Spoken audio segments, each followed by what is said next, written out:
Hello, Earl Pugh here. Today I'm looking at the guitar solo from Blues in C by Count Basie. This is Joe Pass on guitar. So, as the title says, Blues in C, we are in the key of C. If you compare the chords, the changes, to the guitar solo to the chords for the melody, you'll notice that there are more during the solo. So as the song has gone on, the band has started to alter the changes a little bit. This is kind of a standard thing to do in this sort of a tune in this style.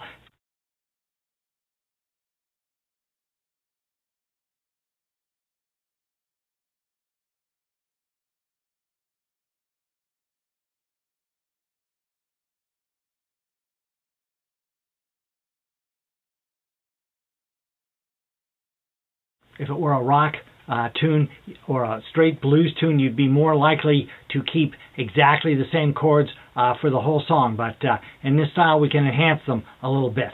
So please take a look at the two PDFs and just notice that the chords are a bit more complicated. Joe pretty much doesn't start anything on 1 and he doesn't end anything on 4. So this is a really good idea. So, you know, that opening lick, it starts a little early. 1, 2, 3, 4, right? And 1, and the next lick. 1, 2, 3, and then the next lick. 1, 2, 3, 4, 1, and the next lick. 1, 2, 3. So, one of the tendencies, it's very logical to start on the 1 and end on the 4, but it's not a great idea musically. So take a quick look here at Joe's rhythms, and you know, where does he start a phrase? Where does he end a phrase? It's you know, one of the things that makes Joe Joe. There's a scale. It's called the C Dorian scale. It's on the PDF. Notice that it has an E flat. If we were playing a C scale, we'd have an E natural. If we play a C7, we've got an E natural.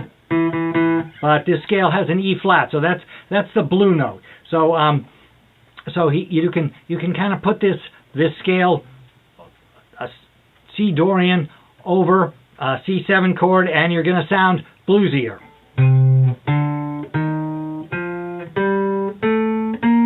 But notice it is not a straight C minor. A straight C minor would have the A flat. We've got the A natural here. So he's not going to use the D much, but he's going to use that A natural a bunch of times. Now, we've also got a C blues scale. So if we played that in 5th position, we could start on this C. We'd have C, E flat, F, F sharp or G flat, G, B flat, and another C. We could do it in 8th position, much more of a sort of sometimes called the blues box.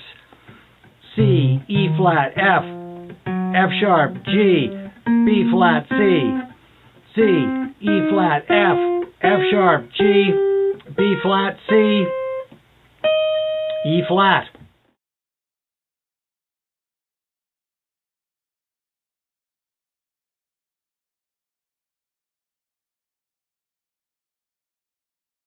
We're going to use the blues scale a lot in this solo, and typically in jazz that can be a bad idea. But he's sort of getting in enough chord tones, and his phrasing is so good that it's going to sound great. So it's not that you shouldn't. It's just that you know, there are other things to consider too. If you want to get a good jazz sound, you want to sneak in some arpeggios and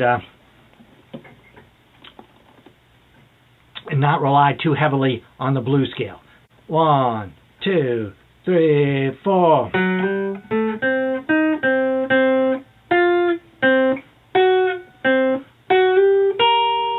So we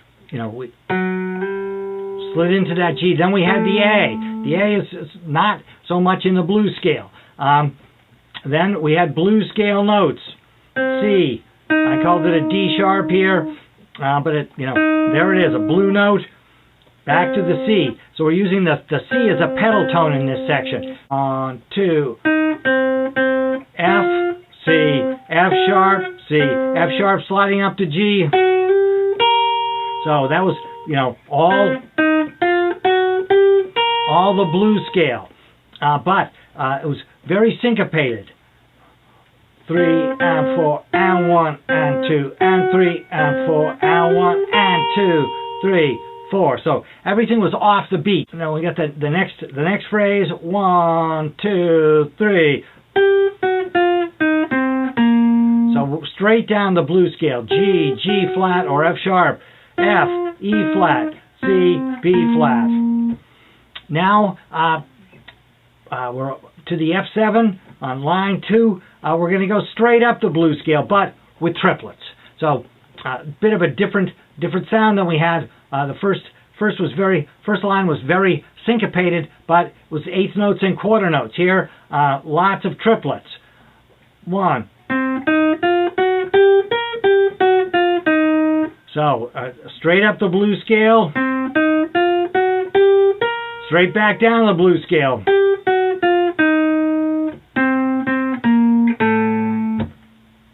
Once again, we're on the F chord.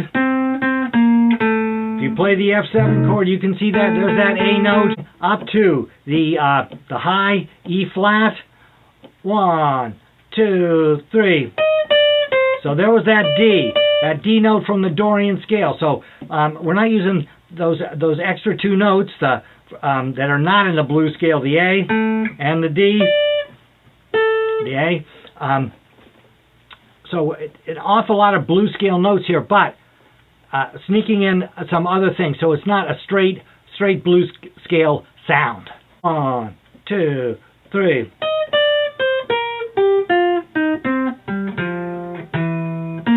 Now right there, we walk down that G, F to the E. Well, he's going to an E minor 7 flat 5 chord there. So he resolved nicely into the root, and then he hit the flat 5.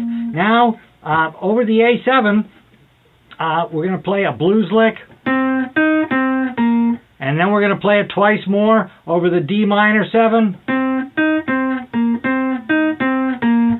Normally, I would sort of advise you not to do that, but it sounds great here. He set it up well.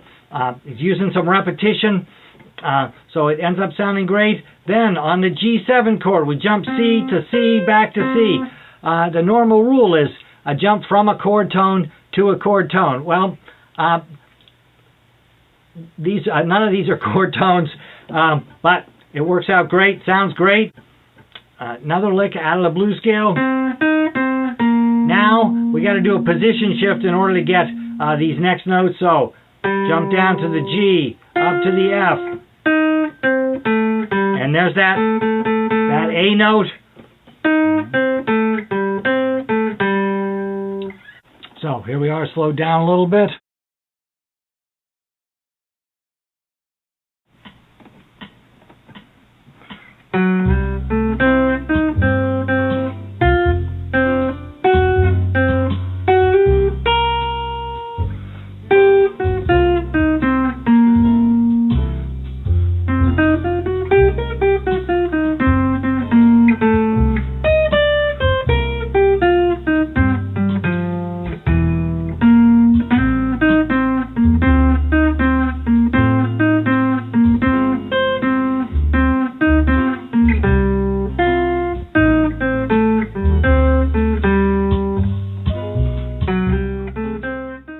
So I hope you've enjoyed this video on blues in C. My advice is to go listen to Count Basie and Joe Pass do this. They're the ones who know what's really going on. And I hope to see you soon. Thank you very much.